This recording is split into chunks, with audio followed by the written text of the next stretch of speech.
মহান রব্বুল আলমিনের দরবারে রব্বুল আলমিন ইসলামী ছাত্র আন্দোলন 2025-এর সম্মেলনে আমরা উপস্থিত হতে পেরেছি। শুকরিয়া তান বলি আলহামদুলিল্লাহ। ইসলামী ছাত্র আন্দোলন কি, কেন, তার পরিচয় কি, তার লক্ষ্য উদ্দেশ্য কি, ইতিমধ্যেই বিভিন্ন আলোচকদের মাধ্যমে আমরা অনেকেই বিষয়টা বুঝতে পেরেছি। তারপরেও আমি একটু স্মরণ করে দেওয়ার জন্য বলছি, অনেক রাজনৈতিক দলের ছাত্র সংগঠন রয়েছে। ইসলামী আন্দোলন বাংলাদেশ এর সহযোগী একটা সংগঠন, তার নাম হলো ইসলামী ছাত্র আন্দোলন। এর মূল লক্ষ্য উদ্দেশ্য হলো সাহাবাদের অনুসরণ। সাহাবায়ে কেরাম কারা? যারা আল্লাহ রাসূল সাল্লাল্লাহু আলাইহি ওয়াসাল্লামের সরাসরি ছাত্র ছিলেন। এর মাধ্যমেই আজকে তাম দুনিয়ার মধ্যে শান্তি এবং আখিরাতে মুক্তি যে দিক নির্দেশনা দেওয়া হয়েছে, সেই নীতি আদর্শ বাস্তবায়নের জন্যই ইসলামী ছাত্র আন্দোলন গঠন করা হয়েছে। আমি ছেলেদেরকে বলবো যে তোমরা কখনোই তোমাদের মূল যে লক্ষ্য উদ্দেশ্য এবং ছাত্র আন্দোলনের মৌলিক যে চরিত্র, এটা কখনোই ভুললে তাহলে কিন্তু অন্য অন্য যে সংগঠনগুলো রয়েছে তাদের চেয়ে কিন্তু আরও ঘৃণিত অবস্থায় সেটা কিন্তু তোমাদের ইতিহাস রচিত হবে। সেই বিষয়গুলো তোমরা সবসময় লক্ষ্য রাখতে হবে যে আমাদের নীতি আদর্শ এবং আমাদের জীবন গঠন করা মূল হলো সাহাবাদের অনুসরণ। আলহামদুলিল্লাহ, আমরা দেখেছি এবং তোমাদেরকে ধন্যবাদ জানাই যে বাংলাদেশে জুলাই বা আগস্টে যে অভ্যুত্থান ঘটে গেল, এর পিছনে যে ছাত্ররা বৈষম্য বিরোধী যে ন্যায় তাদের অধিকার বাস্তবায়নের লক্ষ্যে তারা যে আওয়াজ তুলেছিল, বাংলাদেশের ভিতরে একটাই ছাত্র সংগঠন যার নাম হলো ইসলামী ছাত্র আন্দোলন। তারা কিন্তু তাদের ব্যানার নিয়ে ন্যায়ের পক্ষে অন্যায়ের প্রতিবাদে তারা কিন্তু জানের ঝুঁকি নিয়ে তারা রাজপথে তারা কিন্তু আওয়াজ তুলেছিল। বিশেষ করে আমি দেখেছি অনেক ছাত্ররা আজকে ইসলামী ছাত্র আন্দোলনে তারা ন্যায়কে প্রতিষ্ঠার জন্যে অন্যায় প্রতিবাদে আওয়াজ তুলতে গিয়ে শাহাদত বরণ করেছে। আমরা দোয়া করছি আল্লাহ তাদেরকে বেহেশতের উঁচু মাকাম আল্লাহ দান করুন। অনেক ছেলেরা পঙ্গুত্ব বরণ করেছে, অনেকের চোখ হারিয়েছে। সেদিনকার আমি যখন চিটাগাঙে গেলাম, তখন আমাদের একটা ছাত্র সে আমার সামনে স্টেজে আসলো। ও দুই চোখ দেখে না। ও আইসে যখন বক্তব্য রাখছিল তখন চোখে পানি রাখা যায় না। যে কি করুণ দৃশ্য, আল্লাহ তাদের চোখে পুরোপুরি ভালো করে দেয়। আজকে আপনারা দেখেছেন ছাত্ররা এই দেশকে গড়ার জন্যে তাদের জীবনকে উৎসর্গ করে দিয়েছিল।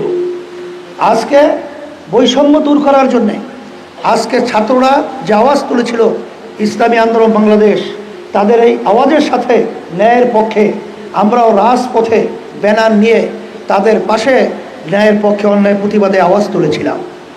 আজকে দেশ স্বাধীন হয়েছে, কিন্তু আজকে আশ্চর্য এবং দুঃখ সহকারে বলতে হয় আমাদের যে বর্তমান অন্তর্বর্তীকালীন সরকার রয়েছে, আমার যেদিন প্রথম তার সঙ্গে দেখা হয়েছিল তখন আমি বলেছিলাম যে বাংলাদেশের ভিতরে প্রায় 100-র ভিতরে 92 জনের মতো মুসলমান বসবাস করে এবং এই মুসলমানদের প্রতিনিধির দায়িত্ব পালন করে হক্কানি উলামায়ে কেরাম।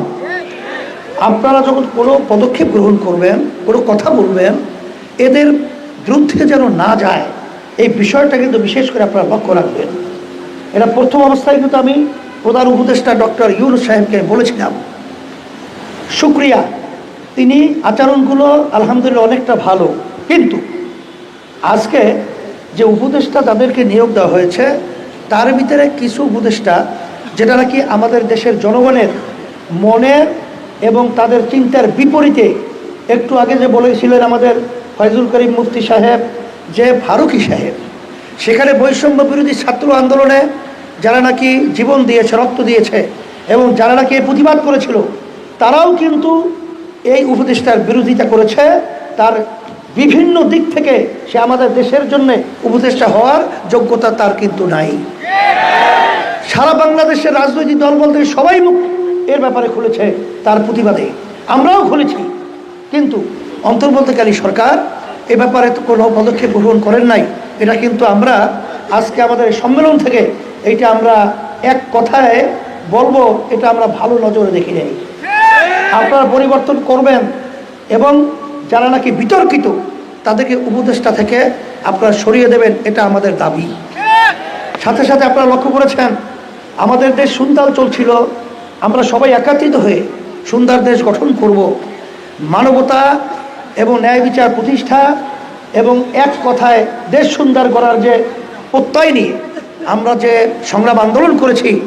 কিন্তু দুঃখ সহকারে বলতে হয় যে কিছু রাজনৈতিক দল তাদের আচরণগুলো এত বিতর্কিত ছিল যে তাদের আচরণের মাধ্যমেই আসলে শত্রুরা কিন্তু বিভিন্ন ধরনের ষড়যন্ত্র করার সুযোগ পেয়েছে। আমরা বলবো যে আপনারা কি সেই 15.5 বছর ইতিহাস ভুলে গেছেন? আপনারা কি সেই 53 বছরের বাংলাদেশ ইতিহাস ভুলে গেছেন? আজকে আমরা উদাত্ত আহ্বান জানাবো, আসেন আমরা সবাই একত্রিত হয়ে আমাদের দেশকে আগে রক্ষা করব, ইসলামকে রক্ষা করব, মানবতাকে রক্ষা করব, তারপরে আমরা ক্ষমতা যাওয়ার স্বপ্ন আমরা দেখব। কিন্তু এগুলো সংস্কার না করেই আমরা ক্ষমতা যাওয়ার জন্য পাগল হয়ে গেছি। এটা অত্যন্ত দুঃখ। এই সুযোগে আজকে দেখছেন যে অন্তর্বর্তীকালীন সরকার অল্প সময়ের ব্যবধানে বসতে পারে নাই, চতুর্দিকে শত্রুর ছায়ালাত, সেখানে তাদেরকে আবার অশান্তি তৈরি করার জন্য বিভিন্ন পর্যায়ে আজকে ভারত এবং বিভিন্ন এই দেশ যারা ধ্বংস করার বিভিন্ন নীল নকশা তৈরি করেছে, তাদের ষড়যন্ত্র আজকে আমরা লক্ষ্য করেছি। এর সুযোগ কারা করে দিয়েছে? এটা কিন্তু জাতির কাছে প্রশ্ন।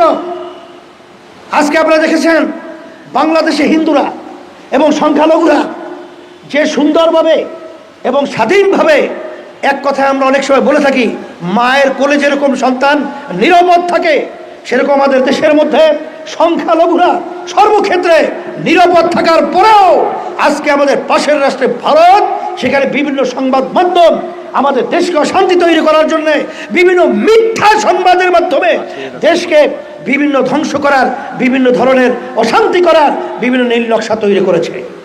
আপনারা দেখেছেন এ ব্যাপারে আমাদের জাতীয় ঐক্য করতে হবে, জাতীয় ঐক্য গড়ে তুলতে হবে। আগে হুব্বুল ওয়াতানি মিনাল ঈমান, ঈমান দেশের আন্তরিকতা, মহব্বত এবং দেশের প্রতি আন্তরিকতা থাকে ঈমানের একটা অংশ।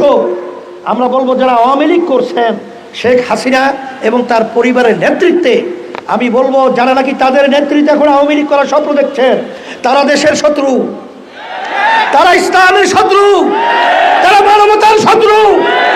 কারণ তারা ভারতের এজেন্ডাকে বাস্তবায়ন করেছে। শেখ প্রধানমন্ত্রী ফ্যাসিস্ট, তিনি বলেছিলেন ভারতকে যা দিয়েছি তা কখনোই তারা ভুলতে পারবে না। কিন্তু আপনি কি এনেছেন সেটা তো আমাদের বাংলাদেশের জনগণ শোনে নাই। তাহলে বুঝা গেল আপনি ভারতের জন্যই আপনি বাংলাদেশে এই মসনদে বসে ভারতের দালালি করতেছিলেন। যারা আওয়ামী লীগ করছেন, আমি বলবো দল করবেন, কিন্তু শেখ হাসিনার নেতৃত্বে নয়।